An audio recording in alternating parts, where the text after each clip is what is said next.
আজকে রান্না হচ্ছে চিল্লি কপি। তো চিল্লি কপি বানানোর জন্য কপিগুলো কেটে গরম জলে ধুয়ে নিয়েছি নুন দিয়ে।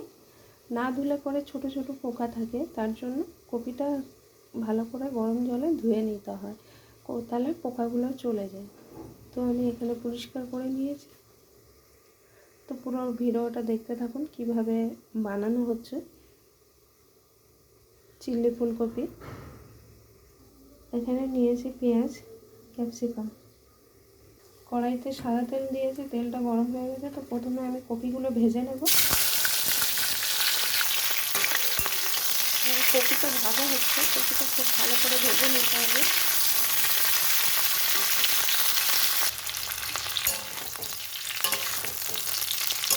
কপিটা কিন্তু ভাজা হয়ে এসেছে। তো এখানে আমি একটু নুন দিয়ে দিচ্ছি পরিমাণ মতো। নুন দেওয়ার আগেই ভেজে নিতে হবে ভালো করে। প্রথমেই নুন দিয়ে দিলে কপির থেকে জল ছেড়ে যাবে, ভাজাটা ঠিকঠাক হবে না। তারপরে ভেজে নেওয়ার পরে নুন দিতে হবে।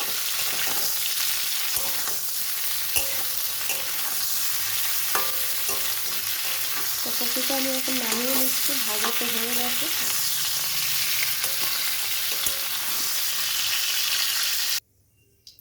তেলের মধ্যে দিয়ে দিচ্ছি আমি রসুন কুচি, লঙ্কা কুচি,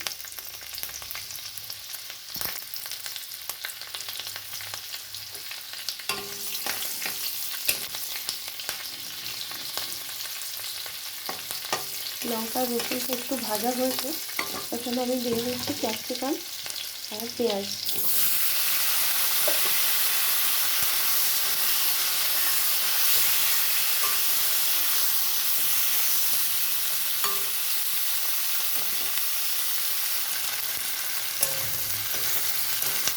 তো ক্যাপসিকাম আর পেঁয়াজ একটু ভাজা হয়ে গেছে। এখানে আমি নুন দিয়ে দিচ্ছি পরিমাণ মতো।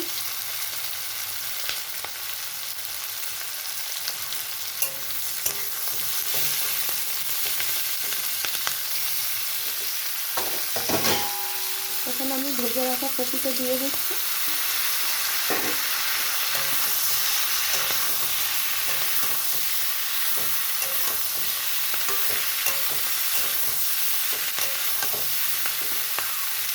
এখন আমি দিয়ে দিচ্ছি সয়া সস।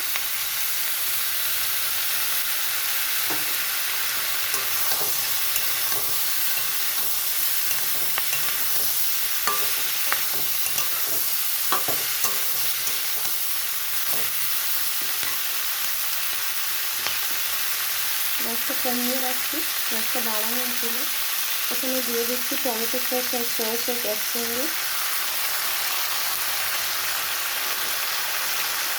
এখন আমি পরিমাণ মতো মিষ্টি দিয়ে দিচ্ছি।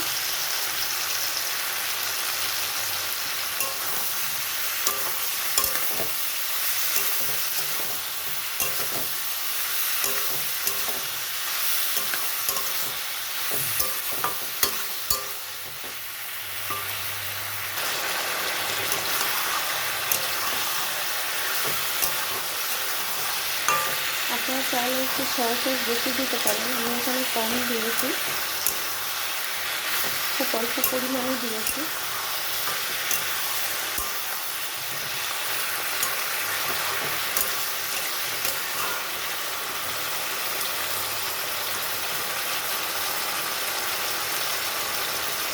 এখানে আমি দিয়ে দিচ্ছি কর্নফ্লাওয়ার, যেগুলো জলের মধ্যে গুলে নিয়েছি।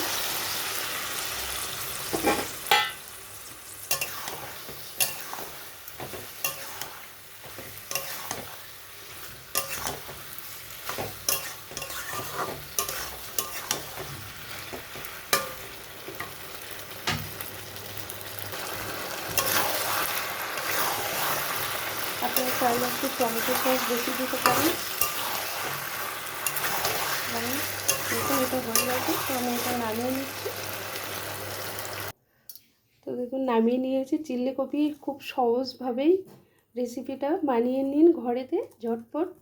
আর কেমন লাগলো রেসিপিটা অবশ্যই জানাবেন, লাইক কমেন্ট শেয়ার করবেন।